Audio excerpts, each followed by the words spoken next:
Did you feel the earthquake a few days ago? I can't believe the mud and the rocks that slid off those mountains after these historic rains. Remember the fires of 2020? A year of record. And now this. These are all questions and statements we have heard at one time or another in this Central Valley. We feel the stones, the earthquakes, the fire in our bones. It hits us right in the gut. We literally experience life in our bodies with our senses, emotions. We are not figurative beings living in some ideological vacuum. We are living, breathing, feeling, thinking human beings. If we live our lives viscerally, that means that real life is not lived in a nebulous haze or cerebral or ethereal argument. Not in caves fashioned by those who would discount us, nor in obscure-sounding words about lofty spiritual things. This also means that today, on Easter Sunday, we are not debating the actual bodily resurrection of Jesus. We aren't creating for and against columns with our arguments. We are boldly declaring something happened. And if whatever happened is to mean anything at all, it has to change the landscape of where we live. Amen. The resurrection has everything to do with stones and earthquakes and fires that we experience in our very real lives. Jesus and his followers lived Holy Week in their physical bodies and emotions too. There was the exuberant, breathless hope of Palm Sunday, the dutiful carrying out of ritual connected with a week-long Passover feast, the actual Passover meal sliced in two by Jesus' chilling statement, "One of you will betray me." There was the sick feeling after hearing Jesus' thundering prediction, but there is no time to ponder. They have to move right along into the night on the Mount of Olives, where sleep overcomes many and agony consumes one.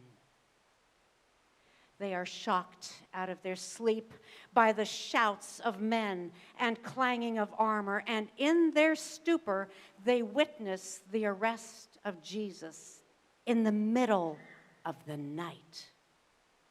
Incomprehensible. This cannot be happening. They run, they hide, they peer around corners and listen from distant hills. Their hearts pound in confusion, hearing the frenzied shrieks of people demanding Jesus' execution. Where are all of those who shouted Alleluia a few days before? Now, the crowd is hate intoxicating and demands, "Crucify him," right during the holy time of Passover. How can this be? It's too much for 1 week. Their weary bodies and dazed minds can't take it all in. All of this takes a toll in spiked anxiety levels. Terror and confusion result in sleepless nights, loss of appetite, and frayed tempers. Children become cranky as they sense their parents' agitation. Partners snap at each other, suddenly confronted with the realization that they've based their hopes on a man who's going down. Every piece of this is viscerally experienced, with bodies and minds and emotions enduring extreme pressure. We also live our lives in our bodies, our spirits, minds, and emotions. We also say, this is incomprehensible. This cannot be happening. We don't exist in the realm of obscure abstractions or theoretical jargon. It's hope, it's fear, confusion, anger, disillusionment, joy, excitement, lived in tandem with pain, fluctuating energy levels, clear or clouded thoughts, well-being and strength, or disappointment and depression, all housed in this physical body. The faithful women who had spent years trudging dusty hills with Jesus, making sure there was enough for him to live on, these women were the only ones who dared keep vigil until he breathed his last. These same gutsy women were up before sunrise on the day after the Sabbath to pay their respects. But they have a dilemma. Are they up to heaving away that massive rock that blocked their way? This worry gnaws at them and argues with their devotion and love and sense of duty. What if we can't do it? We can't possibly ask for help because then we would arouse suspicion of too many people. So they plod along in the darkness, feeling this knot in their stomachs, agonizing over having no workable plan, wondering if they should have thought about all of this beforehand. Which are the stones that are taunting you this morning? What obstacles threaten to stop you in your resolve to act? You feel it in your body, craving food or losing appetite. Frown lines appear on your face, even though you do everything to live behind a sunny mask. Sometimes you scold yourself for not being as prepared as you should be. Some stones seem so immovable that you see no hope of leaving the tomb that has stripped you of your life. So you worry. I don't know exactly how that stone was rolled away that Easter morning, but something completely unexpected happened and changed the course of history. The women's fretting dissolves into shock, disbelief slowly becoming wonder, then turning to great joy. Who could have thought? Something inexplicable happened, and there is no looking back for them. Because of that first Easter, the same can be repeated. After Jesus' body had been entombed in a cave, secured with a boulder and guarded by armed soldiers, everything seems to be going as planned for the empire. But then, the unexpected and uncontrollable happened. In Matthew's gospel, we read of an earthquake so violent that the guards passed out in terror. Earthquakes are not theoretical in this state. Since earthquakes have been recorded, people have lived through 12 quakes of 7.0 or greater.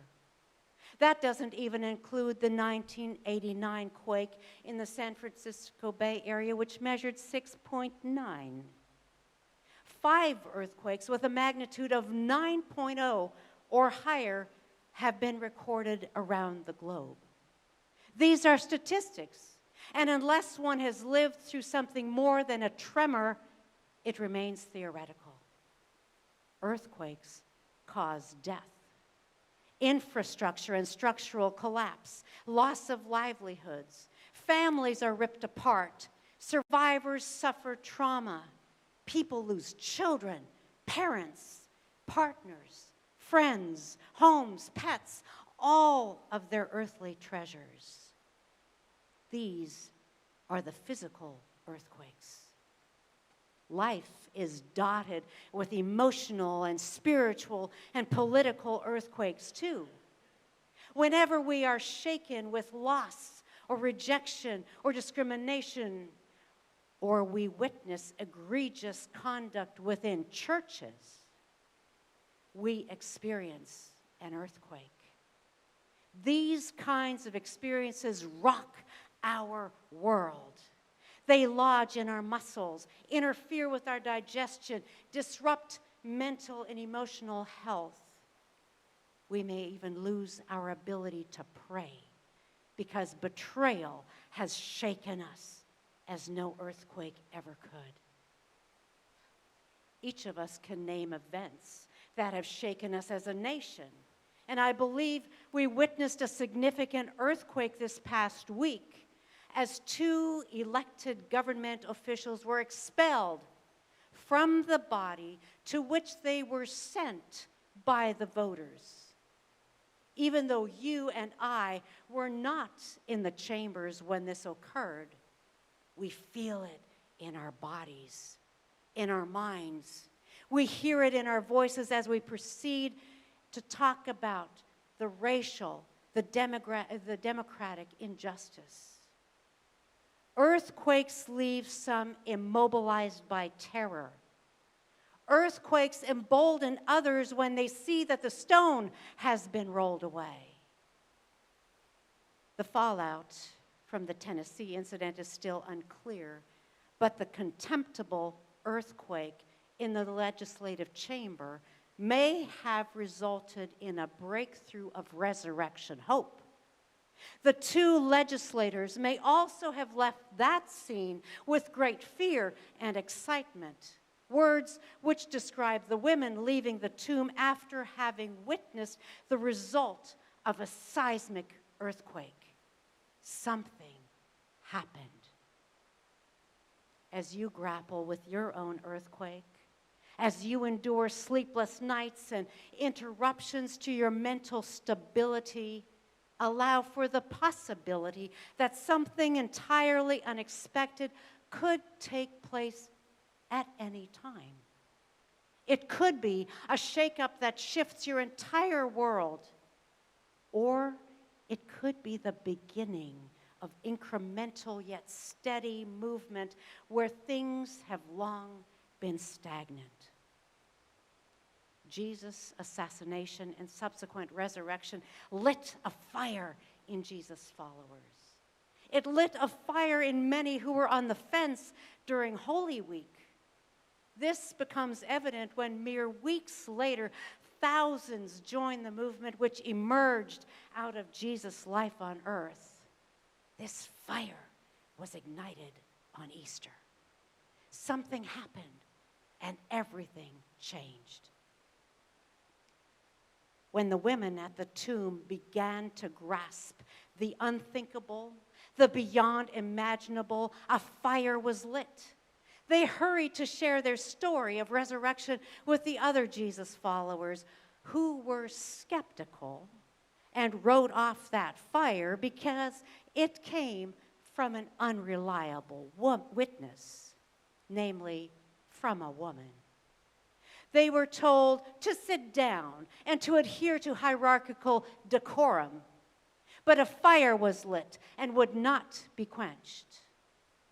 When a person of integrity speaks truth, speaks out against corruption, abuse of power, the murder of innocent children, and is sent away, that results in an Easter fire. When leading authorities use bullying tactics to threaten a person for telling the truth, fighting for justice, essentially telling them to sit down and know their place, we are looking at an Easter fire. When fire ignites one's very being, it cannot be quenched. It can only spread. Jesus' life, death, and resurrection shifted everything. It was a tectonic plate shifting to such a degree that there would be no going back. As we know, tectonic plates are large slabs of rocks that divide the Earth's crust, moving constantly to reshape the Earth's landscape. Something shifted, and we are not the same. Nothing is the same. In last Sunday's Fresno Bee, Dr. Andrew Fiala, professor of philosophy, founding director of Ethics Center at Fresno State, wrote about the crisis of hopelessness in America. He offers statistics and on-point reasons for this rise in hopelessness.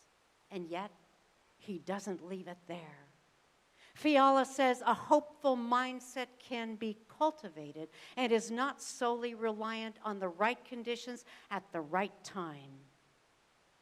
Things such as cultivating community, choosing to embrace the adventures of life, whether they are minute or whether they are monumental.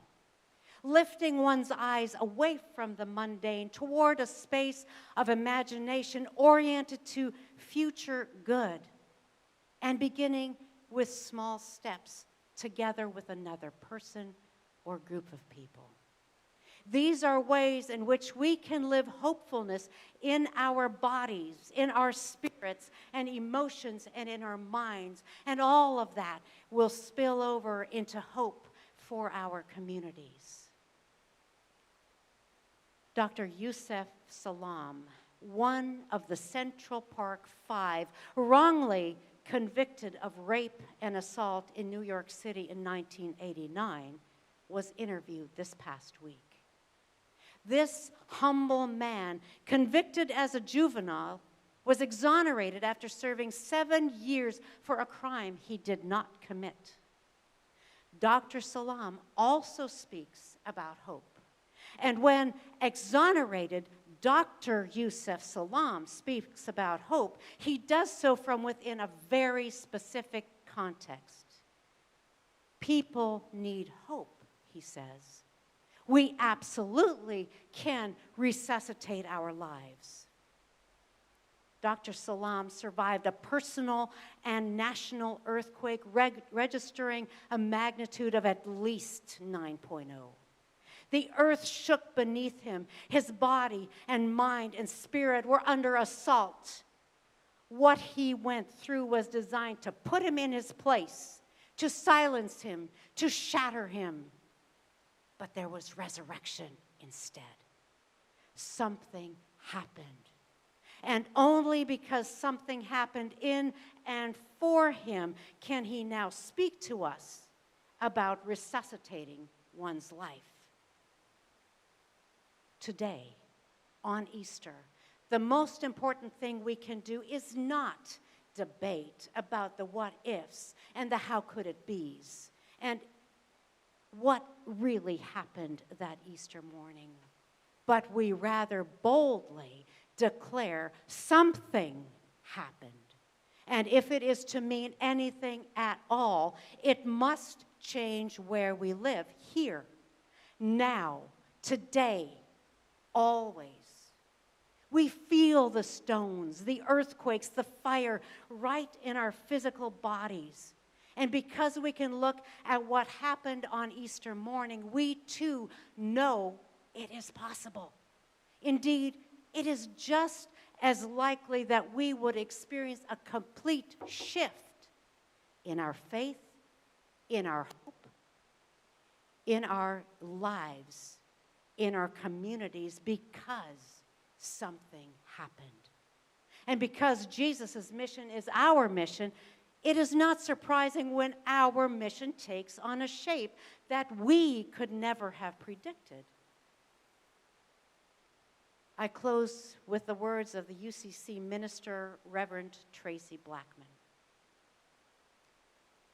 Easter Sunday reminds us all that the unimaginable is possible, that the social and political restraints others place on us are not sustainable, that the power within us will not be quelled by counterforces surrounding us, that others' definitions of who we are or where we belong will never define our destiny, that they fight a fire that won't go out. The bleakness of these days will try to rob our joy. Don't you let it, end quote. And in that spirit, I say, amen, may it be so.